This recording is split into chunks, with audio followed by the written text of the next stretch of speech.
ఇవాళ మనం ఏ వయస్సు కపుల్స్ ఫర్టిలిటీ ట్రీట్మెంట్స్కి అర్హులు అన్న దాని గురించి డిస్కస్ చేద్దామండి. మొదటిగా లేడీస్ గురించి మాట్లాడదామండి. సో విమెన్లో కనీసం 21 సంవత్సరాలు పూర్తి అయిన వాళ్ళలో మాత్రమే ఫర్టిలిటీ ట్రీట్మెంట్స్ తీసుకోవడానికి కుదురుతుంది.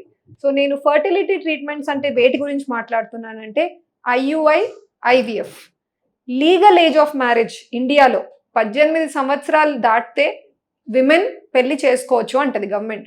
సో 18, 21 మధ్యలో వాళ్ళు టాబ్లెట్లతో చిన్న ట్రీట్మెంట్స్ ట్రై చేసుకోవచ్చు తప్ప ఐయుఐ లేదా ఐవిఎఫ్ లాంటి ట్రీట్మెంట్స్ తీసుకోకూడదు.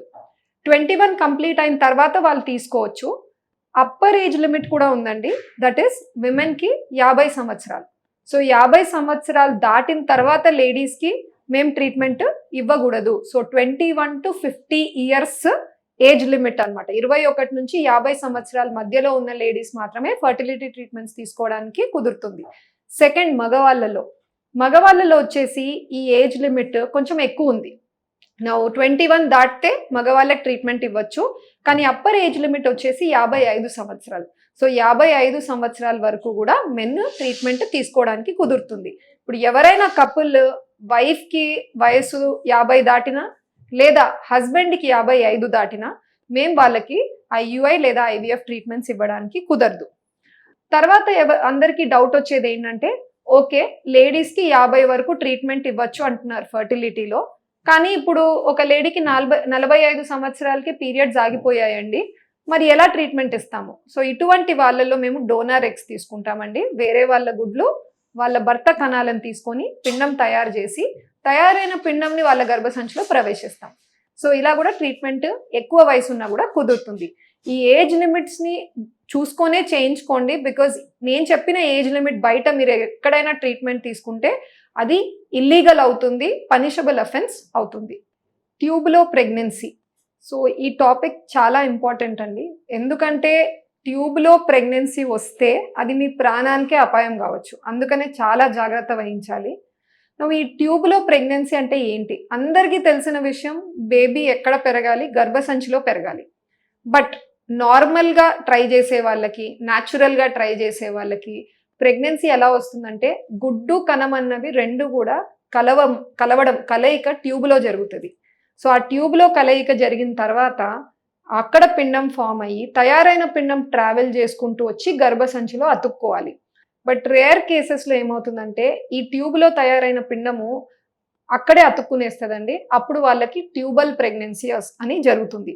ఇప్పుడు ట్యూబ్లో ఒక్కటే కాదు, రేర్ కేసెస్ బయట అండాశయం మీద అతుక్కోవడం, ఇంకెక్కడో పేగుల మీద అతుక్కోవడం, ఇవి ఎక్స్ట్రీమ్లీ రేర్ కేసెస్ వరల్డ్లోనే. బట్ ఇవన్నీ కూడా ఎప్పుడైతే మీకు ప్రెగ్నెన్సీ గర్భసంచి కాకుండా బయట ప్రదేశాల్లో ఎక్కడైనా మీకు వస్తే దాన్ని ఎక్టోపిక్ ప్రెగ్నెన్సీ అని అంటాం. బట్ ఈ ఎక్టోపిక్ ప్రెగ్నెన్సీస్లో మోర్ దెన్ 90 to 95% కేసెస్ కూడా ట్యూబ్లో ప్రెగ్నెన్సీస్ వస్తాయి. అందుకని ట్యూబ్ ప్రెగ్నెన్సీ గురించి మనం ఎక్కువగా ఇవాళ డిస్కస్ చేద్దాం. సో ఈ ట్యూబ్లో ప్రెగ్నెన్సీ వస్తే ఏంటి అంత ప్రమాదకరం? గర్భసంచిలో కూడా ప్రెగ్నెన్సీ వస్తుంటాయి, అబార్షన్లు అవుతూ ఉంటాయి కదా, మరి ట్యూబ్లో ప్రెగ్నెన్సీ వస్తే ఎందుకు ఇంత భయపడాలి? రెండిటికి డిఫరెన్స్ ఉంది. ఇప్పుడు గర్భసంచిలో మీకు ప్రొటెక్షన్ ఇచ్చేది ఒకటి మజిల్ లేయర్ అని ఉంటుందండి. సో ఈ మజిల్ లేయర్ వల్ల గర్భసంచి, ఇంత చిన్నగా ఉన్న గర్భసంచి ఇంత పెద్దగా అయ్యి ఒక 2 to 3 kgs బేబీని అకామిడేట్ చేయగలుగుతుంది ఫుల్ 9 months పెరిగి. కానీ ఇదే విషయం మీకు ట్యూబ్లో ఆ మజిల్ లేయర్ ఉండదు. సో ట్యూబ్ అంతగా పెరగలేదు. సో ట్యూబ్లో ఏమవుతుందంటే, ఆ బేబీ పెరిగే కొద్దీ, గర్భసంచి బేబీ సంచి అన్నది పెరిగే కొద్దీ ట్యూబ్ రప్చర్ అయిపోతుంది. రప్చర్ అయిపోయి లోపల బ్లీడింగ్ స్టార్ట్ అవుతుంది. బ్లీడింగ్ స్టార్ట్ అయిన వెంటనే మీకు ఏదో ఒక సిమ్టమ్, బాగా పొట్ట నొప్పి రావడము, లేదా లోపల బ్లీడింగ్ అయ్యి షాక్లోకి వెళ్ళిపోయి కళ్ళు తిరిగి మీరు ఫెయింట్ అయిపోవడమో జరుగుతుంది. అప్పుడు ఎమర్జెన్సీలో మిమ్మల్ని తీసుకెళ్ళి ఆపరేషన్ చేయాల్సి వస్తుంది.